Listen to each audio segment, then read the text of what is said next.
अगर आपको ऐसा लगता है कि एक सुप्रीम पावर, यूनिवर्स, भगवान और जो सबसे बड़ी पावर है, दुनिया की सबसे बड़ी पावर जो मुझे ऑब्जर्व कर रही है, मुझे देख रही है, वो मुझे लाइफ में सभी चीजें अचीव करने में मदद करेगी, तो मैं आपको बता सकता हूं आप लाइफ में कुछ भी मैनिफेस्ट कर सकते हैं। ये जो भरोसा होता है, ये भरोसा हमें लाइफ में सब कुछ अचीव करने में बहुत ज्यादा मदद कर सकता है। मैंने भी अपनी लाइफ में बहुत ज्यादा स्ट्रगल देखे, बहुत ज्यादा मेहनत की, बहुत ज्यादा एक्शन लिया, बहुत ज्यादा चीजों को लेकर मैं टेंस भी रहा, परेशान रहा। लेकिन जब मुझे इस चीज के बारे में पता चला, इन स्टेप्स के बारे में पता चला, तो मुझे ये बात पता चली कि धीरे धीरे धीरे धीरे मैं अपने बिलीफ को, यूनिवर्स पर अपने भरोसे को, लॉ ऑफ अट्रैक्शन को अपनी लाइफ में 100% कैसे इंप्लीमेंट कर सकता हूं। क्योंकि कहीं ना कहीं मैं बहुत जगह देखता हूं कि जब लॉ ऑफ अट्रैक्शन के बारे में बात हो रही है तो कुछ चीजें बहुत ज्यादा अवॉइड कर दी जाती हैं, जैसे कि एक्शन लेना, मेहनत करना, वो सब अवॉइड कर दिया जाता है या फिर उसके बारे में कम बात की जाती है।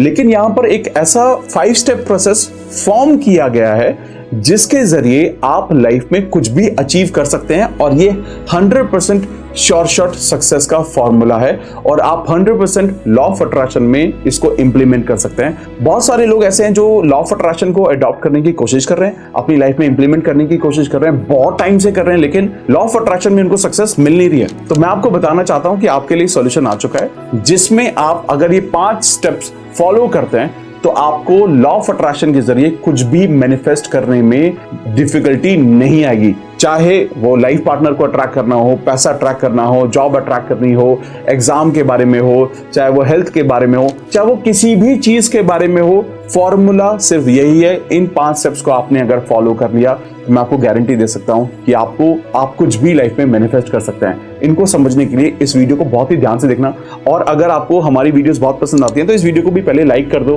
चैनल को सब्सक्राइब करना मत भूलना। जब आप चैनल को सब्सक्राइब करते हो तो उससे बहुत ज्यादा ना एक सपोर्ट मिलता है, ऐसा लगता है कि यार बहुत सारे लोग जुड़ रहे हैं जिनके लिए हमें बहुत कुछ करना अभी बाकी है, बहुत कुछ हम कर सकते हैं। तो चैनल को सब्सक्राइब जरूर कर देना, वीडियो को लाइक जरूर कर देना, और हम बढ़ते हैं वीडियो की तरफ। सबसे पहला स्टेप है डिजायर, यानी कि आस्किंग, यानी कि मांगना। अगर मैं इस बारे में क्लियर नहीं हूं कि मुझे क्या चाहिए तो यूनिवर्स मुझे देगा क्या। बहुत सारे लोग इस बारे में बहुत ज्यादा कंफ्यूज होते हैं कि मुझे एग्जैक्टली क्या चाहिए, यानी कि उनकी डेफिनेशन बहुत ज्यादा क्लियर नहीं होती। बहुत सारे लोग बोलते हैं मुझे लाइफ में सक्सेसफुल होना है। अब लाइफ में सक्सेस की जो डेफिनेशन है हर इंसान के लिए अलग होती है। लाइफ में सक्सेस की डेफिनेशन मेरे लिए अलग हो सकती है, आपके लिए अलग हो सकती है। लाइफ में एक जो रिक्शा चला रहा है, एक बंदा जो रोड पर रिक्शा चला रहा है, उसकी सक्सेस की डेफिनेशन थोड़ी अलग हो सकती है। मार्क ज़करबर्ग की, बिल गेट्स की सक्सेस की डेफिनेशन अलग हो सकती है। तो आपकी डेफिनेशन क्या है? तो आपको ये आइडेंटिफाई करना चाहिए कि क्लैरिटी होनी चाहिए कि एग्जैक्टली मुझे सक्सेस का मतलब, मेरे लिए सक्सेस का मतलब क्या है। यानी कि हो सकता है कि आपके लिए सक्सेस का मतलब हो बहुत सारे पैसे कमाना, आपके लिए सक्सेस का मतलब हो सकता है कि मुझे एक बड़ा घर खरीदना है, इतने का आएगा, तो आप एक बड़ी गाड़ी मेरे पास होनी चाहिए। तो आपके लिए सक्सेस का डेफिनेशन क्या है? तो वो डिजायर जो होती है ना, जो डिजायर करना, मांगना, उसमें पूरी क्लैरिटी बहुत ज्यादा जरूरी है। जैसे कि अगर आपको एक गाड़ी चाहिए तो आपको पता होना चाहिए कौन सी गाड़ी चाहिए, कौन से कलर की गाड़ी चाहिए, कौन सा ब्रांड होना चाहिए, वो और उसकी थोड़ी और डिटेल बतानी चाहिए आपको। वो कितनी सीसी की आती है, वो कितनी की आती है, उसका प्राइस क्या है, ये सारी क्लैरिटी आपको है क्या? तो सबसे पहले ना आपको ये इस पर वक्त देने की जरूरत है कि भाई मुझे लाइफ में चाहिए क्या। और अगर आपको ये क्लियर है कि मुझे लाइफ में चाहिए क्या, तो आप अपना मैनिफेस्टेशन का जो प्रोसेस है, लॉ ऑफ अट्रैक्शन का जो प्रोसेस है, उसको शुरू कर सकते हो। और पहला स्टेप है उसको मांगना विद क्लैरिटी, डिजायर करना, आस्क करना। तो ये क्लैरिटी जैसे आपको मिलती है, आप अपनी चीजों की शुरुआत कर देते हो। ये पहला स्टेप है। दूसरा स्टेप है आपके इमोशंस। अब क्या हो रहा है, अब बहुत सारी टेक्निक है, मैं बहुत सारी टेक्निक के बारे में बात करता हूं। मान लो अफर्मेशन टेक्निक है, मान लो विजुअलाइजेशन टेक्निक है, मान लो वाटर टेक्निक है, मान लो विजन बोर्ड है, बहुत सारी टेक्निक्स हैं जिसको जो दुनिया भर की टेक्निक है। मैंने कुछ टेक्निक के बारे में बहुत डिटेल में बात भी करता हूं, तो आप उसकी वीडियो भी देख सकते हैं, मैं डिस्क्रिप्शन में डाल भी दूंगा, ठीक है। अगर आप कोई भी टेक्निक यूज कर सकते हो, लेकिन जब वो टेक्निक आप कर रहे हो तो आपके इमोशंस कैसे हैं, ये सेकंड स्टेप है। आपकी फीलिंग्स कैसी हैं, आपके जो इमोशंस हैं और आपकी जो फीलिंग्स हैं, वो उनका बहुत इंपॉर्टेंट रोल है। बहुत सारे लोग, जो मैं बोलूंगा 99% लोग जिनके लिए लॉ ऑफ अट्रैक्शन काम नहीं करता, वो ये सेकंड स्टेप मिस करते हैं। क्योंकि ना जब वो अफर्मेशन लिख रहे हैं, विजुअलाइजेशन कर रहे हैं, कोई भी टेक्निक कर रहे हैं, उनके अंदर इमोशंस ही नहीं है, वो महसूस ही नहीं कर रहे। इमोशन कैसे होने चाहिए? इमोशंस वैसे होने चाहिए जैसे वो चीज ऑलरेडी आपको मिल चुकी है। आप खुद सोचो, जब आपको गाड़ी चाहिए, आपने एक डिजायर किया कि मुझे ना एक बहुत बेहतरीन गाड़ी चाहिए और मुझे इस कलर की गाड़ी चाहिए, तो आप उसको विजुअलाइज करो ना कि आपके सामने उसकी डिलीवरी हुई, वो कितनी सुंदर दिख रही है, आप उसके अंदर बैठे हो, आप उसको चला रहे हो, स्टीयरिंग पर आपका हाथ है। वो महसूस कौन करेगा? वो महसूस करना कि वो चीज मुझे ऑलरेडी मिल चुकी है, और वो फीलिंग्स जब वो अंदर से गुदगुदी होगी तो कैसा महसूस होगा। वो जो पार्ट है वो अक्सर बहुत सारे लोग मिस कर देते हैं और वो बोलते हैं कि मेरे लिए मैनिफेस्टेशन काम नहीं कर रहा, लॉ ऑफ अट्रैक्शन काम नहीं कर रहा, ये तो बिल्कुल बेकार है। लेकिन जब वो लोग फीलिंग्स ऐड करते हैं तब ये पूरा प्रोसेस, इसकी कड़ी जुड़ती है तीसरे स्टेप से। तीसरा जो स्टेप है वो बहुत ही बेहतरीन स्टेप है, वो है बिलीव करना। बिलीव किस चीज में करना? भरोसा किस चीज में करना? भरोसा इस चीज में करना कि आप उस चीज को डिजर्व करते हो। भरोसा ये करना जैसे वो आप ऑलरेडी उस चीज को अचीव कर चुके हो। ये सारे बिलीफ बहुत ज्यादा इंपॉर्टेंट है। जब तक आप उसको आपको ये भरोसा नहीं होगा कि मैं उसको डिजर्व करता हूं, मैं उसको अचीव भी कर पाऊंगा या नहीं कर पाऊंगा, जब कंफ्यूजन रहेगी ना तो नहीं कर पाओगे। अगर फॉर एग्जाम्पल आपको एक इंसान से बहुत ज्यादा प्यार है, आप उसको लाइफ में अट्रैक्ट करना चाहते हो, अब आपको अंदर ही अंदर क्या महसूस हो रहा है? यार वो तो बहुत ही अच्छा है, वो तो बहुत ही पढ़ा लिखा है, यार वो मेरे पास कैसे आएगा, मैं उसको अपनी लाइफ में कैसे अट्रैक्ट करूं, यार मैं तो उसको डिजर्व पता नहीं करता हूं, मैं उसके लायक भी हूं या नहीं हूं। तो आपको कैसे मिलेगा? आपको एक सैलरी चाहिए, ऑफिस में इंक्रीमेंट चाहिए। आपने कहा कि यार आप अपने आप को ये बार बार मैसेज दे रहे हो कि यार पता नहीं मुझे इतनी सैलरी मिल भी पाएगी नहीं मिल पाएगी, मैं तो उतनी मेहनत भी नहीं कर रहा हूं, मैं तो उतना काम भी नहीं करता हूं जितने बाकी लोग करते हैं। तो अंदर ही अंदर जो वो भरोसा है ना, अगर वो वीक है तो मैनिफेस्टेशन का प्रोसेस नहीं होगा। फीलिंग से कनेक्टेड है नहीं, आपकी फीलिंग अंदर क्या चल रही है, अंदर से जो फीलिंग्स आपके अंदर से आ रही हैं वो बिलीव का जो प्रोसेस है उसको कंप्लीट कर रही है। अगर भरोसा आपको है, आपको अंदर से भरोसा है कि नहीं मैं ये डिजर्व करता हूं और मैं इसको अचीव करके रहूंगा, तो आपको उस चीज को अचीव करने से कोई रोक नहीं सकता। ठीक है, तो बिलीव वाले प्रोसेस को ध्यान दें।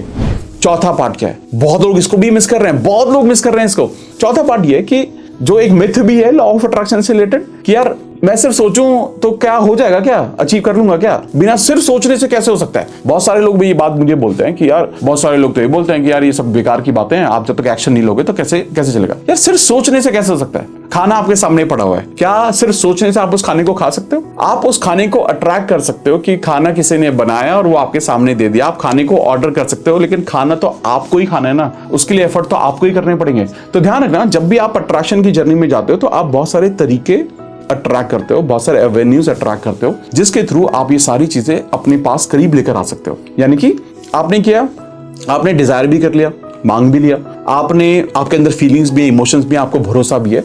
अब क्या हो रहा है ना, यूनिवर्स आपको पूरा रास्ता दिखाता है, आपको एक रास्ता दिखाएगा जिस पर आपको चलना पड़ेगा। फॉर एग्जाम्पल आपने कहा यार मुझे ना हेल्दी होना है, मुझे फिट होना है, तो अचानक से ना आपको दिखाई देगा, आप अमेजोन पर स्क्रॉल कर रहे हो और आपको अचानक से एक बहुत सुंदर रनिंग शूज दिखाई देगा और आपको ये सिग्नल समझ में आएगा कि यार ये तो रनिंग शूज है, यार मेरे को तो शायद जरूरत भी है, और मैं तो फिट होने के बारे में भी सोच रहा हूँ, मैं जॉगिंग करने के बारे में सोच रहा हूँ, मैं वॉक करने के बारे में सोच रहा हूँ। अब ये एक्शन कौन लेगा?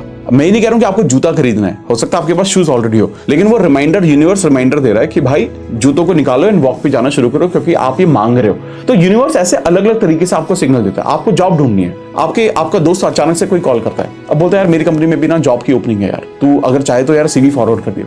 अब सीवी फॉरवर्ड कौन करेगा? उस इंटरव्यू की तैयारी कौन करेगा? वो आप करोगे, लेकिन यूनिवर्स ने आप तक वो मैसेज पहुंचा दिया कि यार मुझे एक रिक्वायरमेंट है। तो जो रास्ता है, जो एक्शन, जो जिस रास्ते पर आपको लेना है, यूनिवर्स आपको एक खुद दिखाता है। आपको इसके बारे में वैसे ज्यादा चिंता करने की जरूरत नहीं होती। यूनिवर्स आपको रास्ता दिखाता है, आपको उस रास्ते पे चलना बहुत जरूरी है। अगर आप ये सोच रहे हो मैं बैठा रहूंगा, मैं सिर्फ सोचता रहूंगा, चीजें अपने आप हो जाएंगी, प्रकट हो जाएंगी, प्रकट नहीं होता है, प्रकट आपको करनी पड़ती है। तो प्रकट नहीं होगा, प्रकट आपको करना पड़ेगा और लाइफ में आप चीजों को आसानी से मैनिफेस्ट कर पाओगे, आप एक्शन लेना शुरू कर दोगे। ये हमारा चौथा स्टेप है। पांचवा स्टेप क्या है? पांचवें स्टेप में आप उस चीज को रिसीव करते हो। तो रिसीव करने का जो प्रोसेस है, पहले तो वापस से वो भरोसा होना कि आप उसे रिसीव करने पे डिजर्व करते हो, कि आप उस चीज के लायक हो, ये डिजर्व करते हो। दूसरा चीज, आप ऑलरेडी अपनी लाइफ में कितनी सारी चीजों के लिए थैंकफुल हो। क्या आप अपनी लाइफ में बाकी चीजों जो ऑलरेडी हैं, क्या उसके लिए थैंकफुल हो? क्या आपके अंदर वो ग्रैटिट्यूड है? क्या आप अंदर से एहसानमंद महसूस करते हो कि यार मेरी लाइफ में सारी चीजें बहुत अच्छी हैं, बहुत पॉजिटिव महसूस करते हो जो अपनी एग्जिस्टिंग लाइफ के लिए। एक बात को ध्यान रखना, जब तक आप जो ऑलरेडी आपके पास है, अगर आप उससे प्यार नहीं करते हैं तो आप आपको ना कुछ भी और अबंडेंस में मिलना थोड़ा सा मुश्किल हो सकता है। मैं ये नहीं कह रहा हूं आपके पास पैसे नहीं है तो आप उससे प्यार करो। मैं ये कह रहा हूं आपके पास अगर बहुत बुरा सिनेरियो भी है तो आप भी पैसे नहीं है तो आप भगवान को एटलीस्ट इस चीज के लिए थैंक यू बोल सकते हो कि इतनी बुरी सिचुएशन के बावजूद मुझे खाना वक्त से मिल जाता है, तो आप एटलीस्ट कुछ चीजों के लिए थैंकफुल हो सकते हैं। ठीक है, तो आप किस चीजों के लिए, उन चीजों के लिए कितने थैंकफुल हैं। अगर आपके पास वो अपॉर्चुनिटी आई है, वो रास्ता आया है, तो क्या आप उसके लिए थैंकफुल हैं। आपके पास जो रिसोर्सेज आए हैं, क्या आप उसके लिए थैंकफुल हैं। आपके आसपास जो लोग हैं, क्या आप उसके लिए थैंकफुल हैं। आप रिसीविंग मोड में तभी आप आ सकते हैं जब आप उस थैंकफुलनेस के मोड में होते हैं, ग्रैटिट्यूड के मोड में होते हैं, ताकि वो उससे ये समझ में आ सके जब आप उस चीज को रिसीव करेंगे तो आपको वापस से कैसा महसूस होगा, आप उस चीज को कैसे ट्रीट करेंगे, कितनी रिस्पेक्ट से ट्रीट करेंगे, क्योंकि ये बहुत इंपॉर्टेंट है। जिस मैनिफेस्टेशन की जर्नी को आप इतने दिल से, शिद्दत से लगे हुए हो, अफर्मेशन राइटिंग कर रहे हो, विजुअलाइजेशन कर रहे हो, बहुत सारी चीजें कर रहे हो, लेकिन उसको आप कैसे ट्रीट करोगे, कैसा जब उसको अचीव कर लोगे आपको, तो उसको आप उसके बाद उसको कैसे ट्रीट करने वाले हो, ये बहुत इंपॉर्टेंट है। आप एक लाइफ पार्टनर को अट्रैक्ट करना चाहते हो, लेकिन उस लाइफ पार्टनर को उसकी कदर करोगे, वैल्यू करोगे। एक जॉब पाना चाहते हो, क्या आप उस वैल्यू के जो जॉब है उसकी सैलरी के साथ अपने एफर्ट को जस्टिफाई करने के लिए तैयार हो। तो जब आप ये सारे इक्वेशन बना लेते हो तो आप एक्चुअली में उसको रिसीव करते हो। ये जो 5 स्टेप है ना, मैं आपको बता सकता हूं, ये 5 स्टेप इतने आसान स्टेप हैं जो कि समझना बहुत ज्यादा आसान है, बट इनको इंप्लीमेंट करना ना, मैं आपको बता रहा हूं कि अगर आपने इसको सिंपली समझ लिया, सिंपलिसिटी के साथ समझ लिया, तो आपको किसी भी तरह की कोई दिक्कत नहीं होगी। लेकिन कहीं ना कहीं अगर आपके माइंड में किसी भी तरह का डाउट है, आपने कोई भी इन 5 स्टेप्स में से कोई भी स्टेप आपने मिस आउट कर दिया, तो ये पूरी कड़ी नहीं बन पाएगी 5 स्टेप की, और आप कुछ भी अट्रैक्ट नहीं कर पाएंगे। तो इसलिए हमेशा बोला जाता है कि लॉ ऑफ अट्रैक्शन बहुत सारे लोगों के लिए काम क्यों नहीं कर पाता, क्योंकि बहुत आसान है। सिंपल चीजों को फॉलो करो, पहले मांगो, फिर आपको उसमें अपनी फीलिंग्स, इमोशंस होना बहुत जरूरी है, फिर बिलीव करो, फिर उस पर एक्शंस लो, फिर उसको रिसीव कर लो। अब कितना आसान लग रहा है, बहुत सारे लोगों को यकीन ही नहीं होता ये इतना आसान है, और एक्चुअली में इतना ही आसान है। लेकिन बहुत सारे लोग आसान समझ के लगता है कि यार इतनी बड़ी सक्सेस आसानी से कैसे अचीव की जा सकती है। ध्यान रखना, आसान ये प्रोसेस नहीं है, आसान है आपकी ऑनेस्टी, आपकी पॉजिटिविटी, आपका नेगेटिविटी से अपने आप को दूर रखना, तभी आप चीजों को मैनिफेस्ट कर पाएंगे ना। तो इसी को, इन 5 स्टेप्स को माइंड में रखें, और आप कोई भी चीज आप मैनिफेस्ट करने की कोशिश करें, I am sure about it, आप उसको आसानी से मैनिफेस्ट कर पाओगे। मैं भी अपनी लाइफ में कंसिस्टेंट मैनिफेस्टेशन करता रहता हूँ, बहुत सारी चीजों को अट्रैक्ट कर रहा हूँ, और मैं कंसिस्टेंटली शेयर भी करता रहूंगा कि क्या क्या चीजें मैंने अपनी लाइफ में इसके थ्रू अट्रैक्ट की। अगर आप भी इस प्रोसेस को करने को तैयार हो तो मुझे कमेंट करके जरूर बताना कि I am on for this. मैं इन 5 स्टेप प्रोसेस को करने को तैयार हूं, और मैं अपनी जर्नी को आई विल कीप शेयरिंग। और ध्यान रखना, शेयर करना बहुत ज्यादा जरूरी है, क्योंकि क्या होता है, अक्सर लोग लॉ ऑफ अट्रैक्शन पर जो लोग बहुत ज्यादा भरोसा करते हैं और बहुत ज्यादा चीजें मैनिफेस्ट कर लेते हैं, वो ना शेयर नहीं करते। इससे क्या होता है, वो पॉजिटिविटी स्प्रेड नहीं होती। पॉजिटिविटी स्प्रेड करना जरूरी है। बहुत सारे लोगों को लगता है पता नहीं ये काम करेगा या नहीं काम करेगा, बट मैं आपको बताना चाहता हूं, अगर आपके लिए काम किया है, कहीं छोटा सा भी काम किया है, तो प्लीज उसको शेयर जरूर किया करो। किसी भी वीडियो में मेरे डाल दो, कमेंट कर दो, और उसमें बताओ लोगों को, अपने स्टेटस पे डाल दो, कहीं पर भी लोगों को बताओ कि भाई ये एक ऐसी चीज है जो बिल्कुल मैजिकल है और सच में काम करती है, अगर आप इस पर काम करना चाहते हो तो अगर ये वीडियो बहुत अच्छी लगी आपको, तो मैं क्या करना है, आपको वीडियो को लाइक तो कर ही देना। आई एम श्योर वीडियो आपको बहुत अच्छी लगी होगी। चैनल को डेफिनेटली सब्सक्राइब कर देना, और अगर इस वीडियो की किसी को भी बहुत ज्यादा जरूरत है तो इस वीडियो को उसके साथ शेयर कर लेना। तो जल्दी मिलते हैं और भी बेहतरीन वीडियो के साथ। इसी तरह आप चीजों को मैनिफेस्ट करते रहिए, और मेरी भगवान से हमेशा यही प्रार्थना रहेगी कि आप लॉ ऑफ अट्रैक्शन के जरिए अपनी लाइफ में सारी चीजें अट्रैक्ट कर पाएं।